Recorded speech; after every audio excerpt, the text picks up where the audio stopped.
This is the On All Cylinders podcast, powered by Summit Racing. Your host for today is Summit Racing's David Fuller, with special guest Nick Dixon from PennGrade 1 High Performance Oil. Here we go. Welcome to another On All Cylinders podcast. I'm your host for this go-around, Dave, and in this episode, we're going to be talking all things lubricants. We're talking engine oil, brake-in oil, gear lube, and all that kind of good stuff. And to do that, we brought in Nick Dixon from PennGrade 1. Nick, thanks for joining us, and let's get right into it. David, thank you so much, and we want to thank Summit Racing for being one of our superior warehouse distributors for our product line, too. Let's start there. Let's have a little overview about PennGrade. Tell us a little bit about the company, and we'll kind of go from there. All right. Well, we have to go back a few years. If we go back into the mid-'60s and early '70s, there was a company in the United States called Kendall, GT1 Racing Oil. And that was oil that was very well known throughout the United States, basically all over the world, as a very excellent high-performance racing oil. I started my career with Kendall back in 1979. And that oil was being manufactured up in a town called Bradford, Pennsylvania. So for Kendall, grew over the many years, and racers, enthusiasts, high performance people, engine builders, speed shops, everybody wanted that green oil. And that was the color of the old Kendall GT1.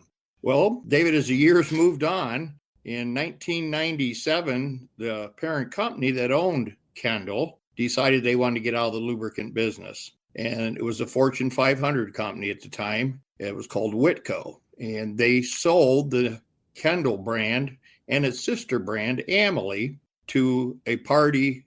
Kendall went to Sunoco in 97, and Amalie went to people down in Florida. Well, David, at that time, the refinery was still manufacturing that high-quality performance oil because the new owner that bought that refinery had the formulation rights. The only downside was we could not call the product Kendall anymore. Well, the owner of the company decided, well, why don't we call this product Brad Penn, PennGrade 1 High Performance Oil, Bradford, Pennsylvania. So in 97, a new name was given to an old oil. It didn't take long for the public to find out that there had been changes with that high performance oil. And of course, it was the beneficiary was Brad Penn. We had all those racers and enthusiasts calling us wanting to have the original green oil. And that was the color of the high performance oil, green. Well, moving along from 97 all the way up to 2015, the company that owned Brad Penn, PennGrade 1, they decided to sell the business. They wanted to concentrate on fuels and waxes and distillates. Well, in 2015, a company in Lebanon, Indiana, called DA Lubricant Company, got with the owner of Brad Penn and said, I'd love to buy that brand, but I want to buy the formulation rights, I want to buy some of the people, and I want to continue to grow this brand. The two owners decided it would be beneficial for both of them to do that. So in 2015, the Brad Penn PennGrade 1 product line was sold to DA Lubricant Company. Nothing changed. The only thing that did change was the shape of our bottle and the label, but the components and the original green oil was still in the new bottle, and it came out under the name shortened to PennGrade 1 High Performance Oil. That's quite a history, and obviously you guys have been doing this a very long time. Talk about the green oil aspect of that. What makes it that way? Yeah, it's very interesting, David. If you're in the Pennsylvania, Ohio, West Virginia oil fields where oil was first discovered, if you go to some of the wells that are pumping the crude oil out of the ground, the color of some of the crude oil is green.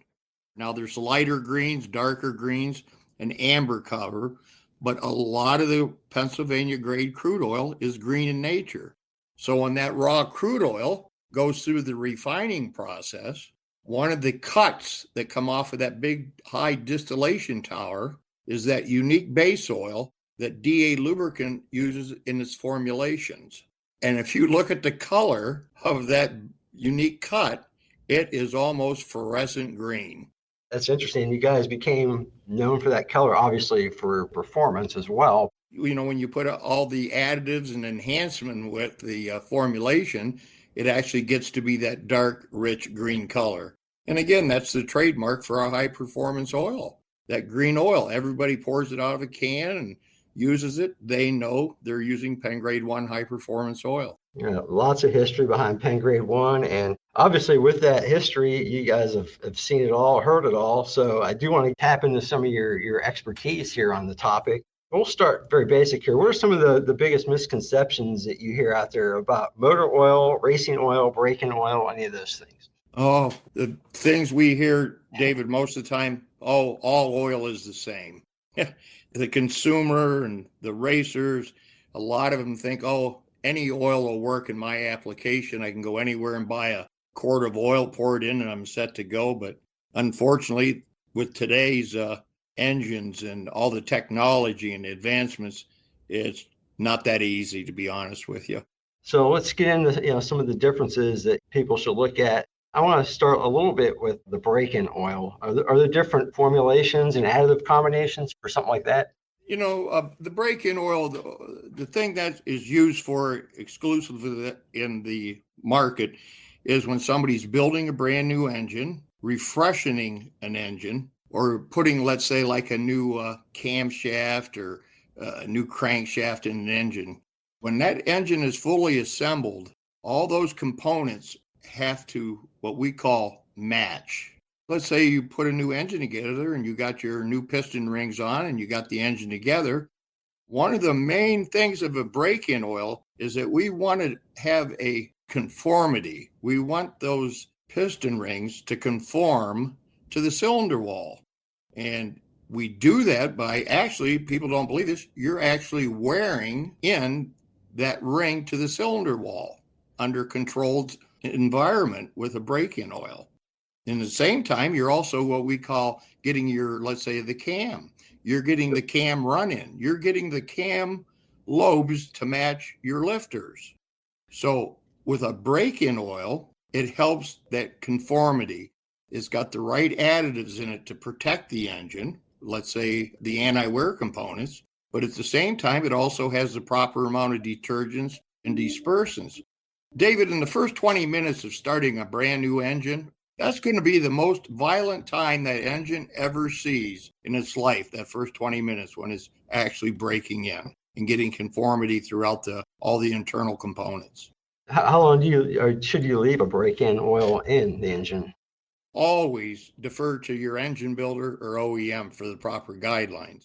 But with that being said, with our 60-year plus history and talking to thousands of engine builders, and we agree with most of them, if you're putting your engine on a dyno and you're just starting to break it in, anywhere from 35 to 45 minutes, that will accomplish the break-in.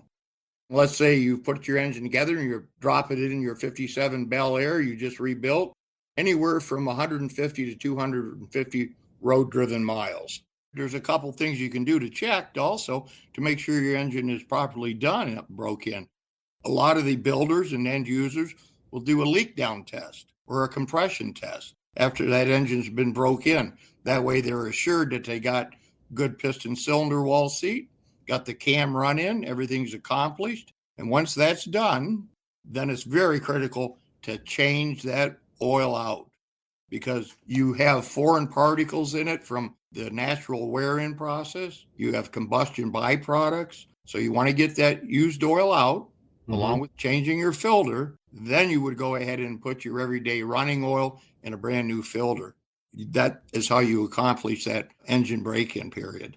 It's not just for flat tapping cams. I mean, this is across the board. You're correct. I can remember years ago when the engine oils of years ago, as we all know, the government mandated a reduction of zinc and phosphorus in their engine oils. And the purpose of that was to protect the catalytic converters on the new cars because the zinc phosphorus package could possibly damage your catalytic converter if you burned oil. Well, once that happened, all hell broke loose in our industry because all the guys with the classic high performance engines all started to experience cam failure. Like you said, it's just not the flat tappet cam because we found out talking to cam manufacturers and engine builders, I also started to see some premature wear in roller cams. Because why? The lack of the zinc phosphorus anti-wear package. So it's critical that you have the proper oil into your application with that zinc additive package. Not to get too technical in the weeds here, but the ZDDP, the zinc phosphate, exactly how does that work? It's just a matter of coating the surfaces in a different way? Yeah, the ZDDP, zinc dialkyl phosphate package, it reacts with the metal surfaces under pressure and temperature in your engine. And basically what it does, it forms a protective coating. The zinc phosphate forms a sulfide on the metal surfaces. And what that does, that acts as your anti-wear material. That's the product that actually gets scraped off, not your metal. It's your ZDD package. That's the artificial goat, you could say. All your components in there where you're going to have metal-to-metal contact, that ZDD package acts as your protector. And it adheres, like I said, it's a polar. It actually wants to cling to metal surfaces because of the natural polarity of the product. We were talking earlier about a 3-step process that you recommend for engine building. I think we kind of touched on it before, but it bears repeating. What is that process that you recommend using for somebody that's building an engine? Good point. Yes, our engineering and marketing department came out with an excellent line of products for that. Of course, we're starting with a new engine, so I've ordered all my pistons and rings and crank and everything from Summit Racing. Now I have to assemble all those products. And the first step when you start assembling those new products, you want to make sure you have an assembly lubricant. That's a lubricant you can put on, let's say, your cam bearings, your main bearings, your crank bearings, any of the internal components. When you're putting that brand new engine together, you want to make sure you have a protective film on that, because you're going to be turning, you're going to be moving those parts around, adjusting them. So PennGrade 1 has a PennGrade 1 engine assembly lubricant, and that's for just what I said, putting on your parts when you're assembling the engine. Once our engine's all put together and buttoned up, that process of break-in starts. Step 2, PennGrade 1 has a specific SAE 30 break-in oil.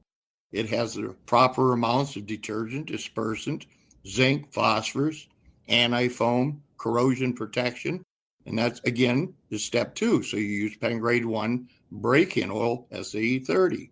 And the nice thing, David, about that is that our break-in oil will solubilize the assembly lubricant.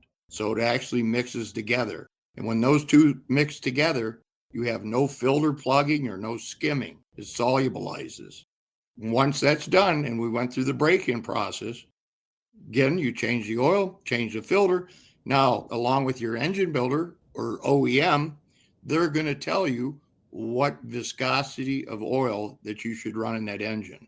So that's step 3. And PennGrade 1 has a full line of high-performance oils for that end user to have as his everyday running oil.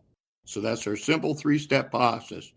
Lube it, break it in, run it. You did mention something about the different formulations, and obviously there's different engines that people are building out there. You got street engines and race engines, and you got turbocharged. So talk a little bit about how those different engines require different types of formulations. Well, what's nice about the PennGrade 1 line of products, David, it was formulated to handle all those situations you just talked about. A turbocharged engine, a regular everyday street engine, a 13,000 nitro burning top fuel dragster, or a classic air-cooled Porsche 911. When we formulated those products years ago, they took all those different things that were happening, and when they formulated that product, we were able to cover all those bases we just touched upon. So we're pretty unique in that aspect, that the PennGrade 1 high performance line will do all those things, and you don't have to go out searching for a different product here, a different product there. And with all our different viscosities, we cover probably about 95% of all the applications that are out there in our segment. Just real quick, very back to the basics here. Those viscosity numbers, what do those stand for, just at a basic level? Well, let's just take a typical 10W30. everybody's heard of it. They always say, well, 10 weight motor oil, 10 weight 30. Well, actually, the W is not considered weight. The lower number of your viscosity, a multi-viscosity oil, that W stands for winner, believe it or not, because there's a basic test you have to perform on your engine oils of those multi-viscosities to qualify for that W rating. And what that basically is, David, we want to make sure that a 10W30 engine oil flows at a certain temperature, let's say in the wintertime, so you don't starve that oil pump. And that was one of the key things when the first multi-viscosity oils came out. It's basically an all-season engine oil. I don't know how old you are, but in my age, we would switch between, let's say, a 30 weight in the winter to a 40 weight in the summer, winter-summer grade. Well, we accomplished that by, again, in developing, and the market invented that multi-viscosity oil. So one oil was good for all seasons. And again, viscosity is critical. People don't understand that. Everything is based off of viscosity.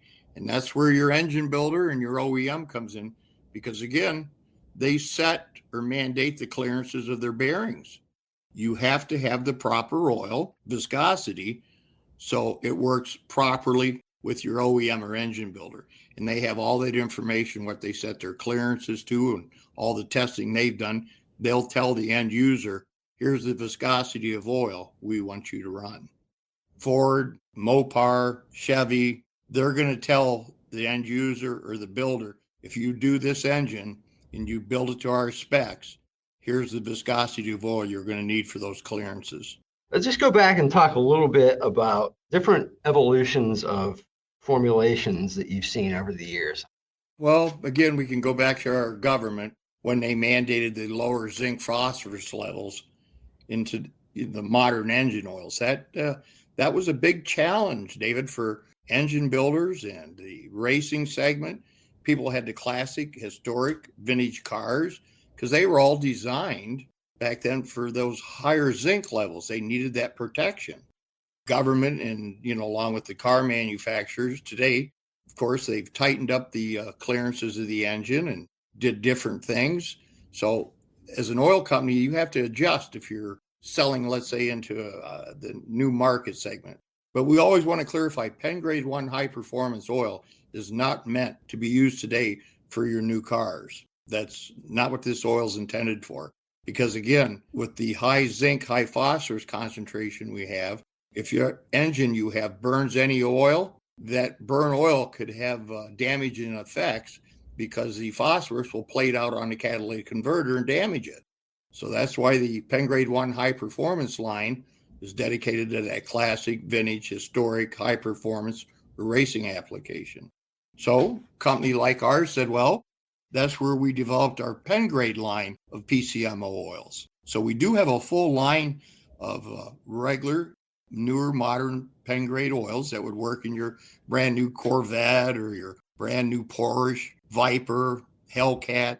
And that's differentiated by the anti-wear components, the oxidation additive package you have to use, because all that has to come into effect when you're dealing with these brand new engines compared to our older segment. Yeah, obviously the classics are near and dear to our hearts here, but we do have some diesel customers here. Do you guys do anything for diesel engines, and are there differences in how those are formulated? Oh, yes. This how we want to thank our marketing department at PennGrade for this. So many of our, let's just say our racing customers, or some even enthusiasts, they all tow their vehicles to the track, or some of them tow their vehicles to a car show. Well, they kept asking us over the years, we love your PennGrade 1. We use it in all of our cars and racing applications. Do you got a PennGrade 1 product we can use for our tow truck?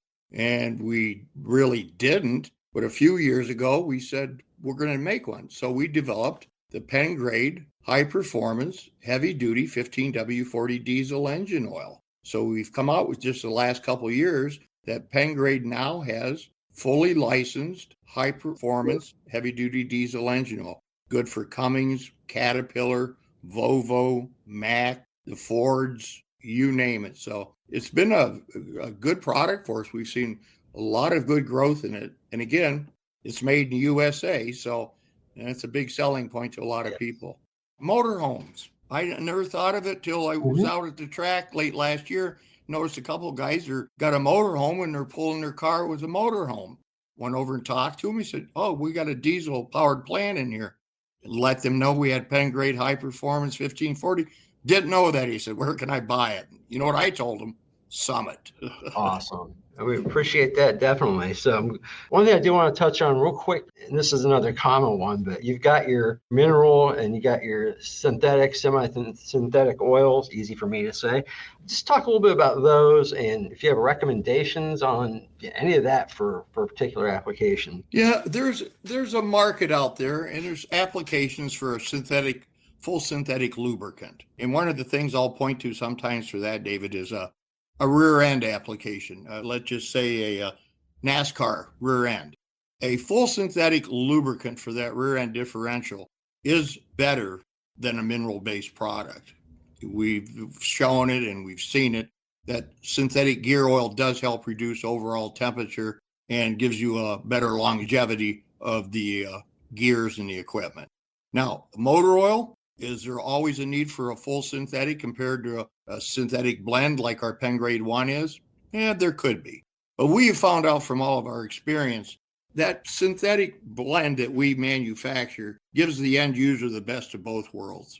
We use a very little small component of a synthetic base stock in that formulation. I'm going to say maybe 92 to 95% is our mineral base, 7 to 8% could be our synthetic stock that we blend with it.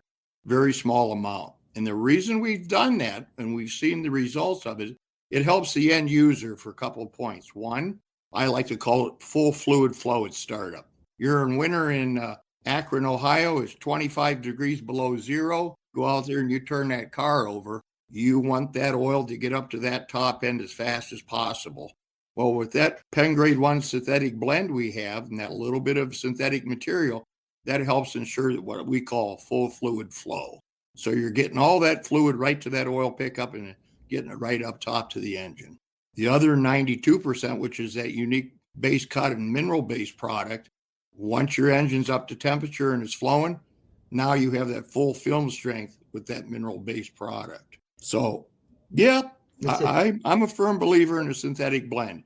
Gives you a lot of benefits, keeps the price down, but gets you the performance, let's say, of a full synthetic with our formulation. It's seemingly an exact science, down to the 92%. I'm imagining the amount of testing that kind of went into that to get to that number. The R&D guys spent many months and years formulating and perfecting that product by doing that. It's like, David, you'll hear this a lot too. Everybody wants to know what's your parts per million zinc and phosphorus? You know, how much do you have in that oil? Mm-hmm.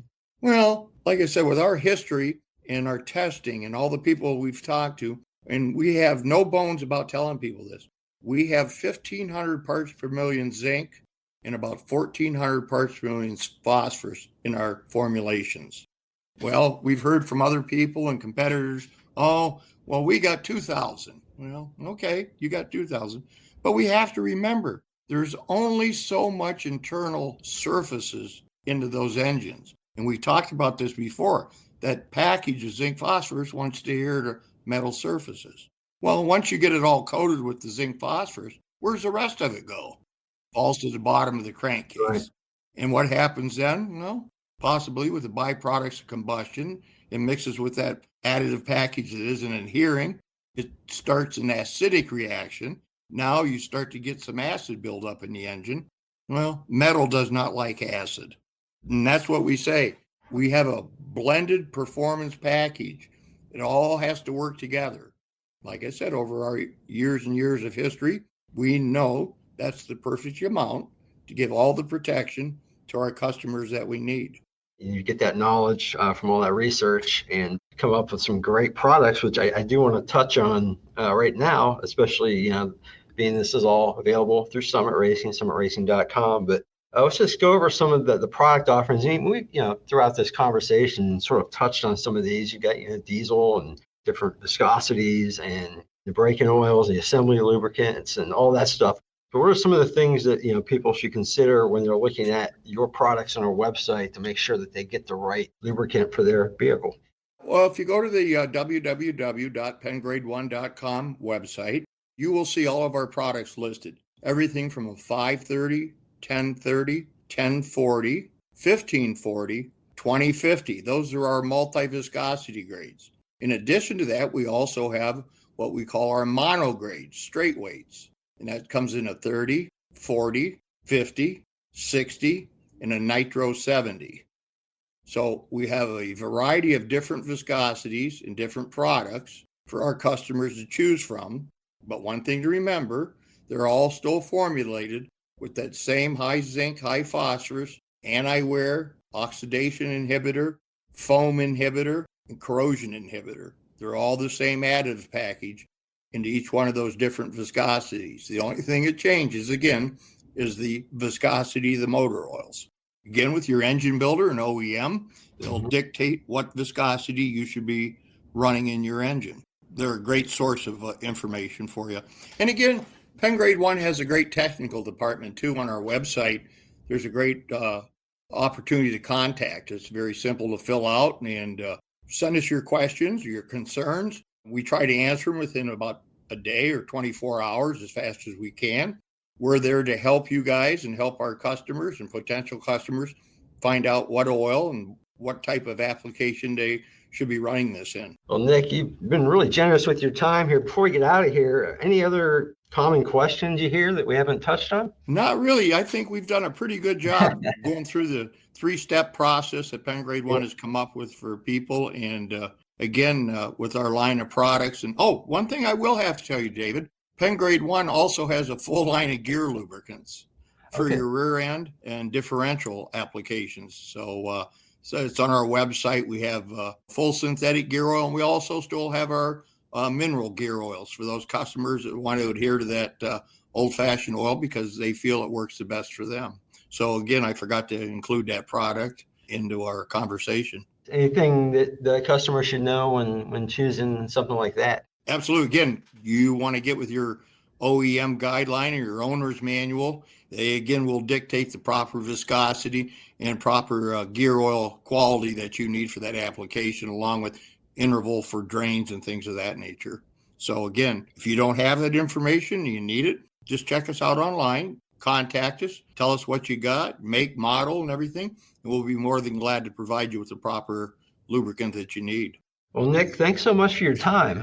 It's been educational, and it's also very interesting to learn a little bit about the history of PennGrade 1 and where it came from. So I really, really appreciate your time. We want to thank you, and we want to thank Summit Racing for the great partnership we got, and we just look forward to a great season coming up here pretty soon. Yeah, look for the PennGrade 1 line at summitracing.com, and that's going to do it for this episode of the OnAllCylinders podcast. I've been your host, Dave, with Nick Dixon of PennGrade 1, and we'll catch you next time. Thank you, and goodbye. This has been the On All Cylinders podcast. Powered by Summit Racing. Check out new episodes coming soon at OnAllCylinders.com. OnAllCylinders.com. Thanks for listening. See you next time.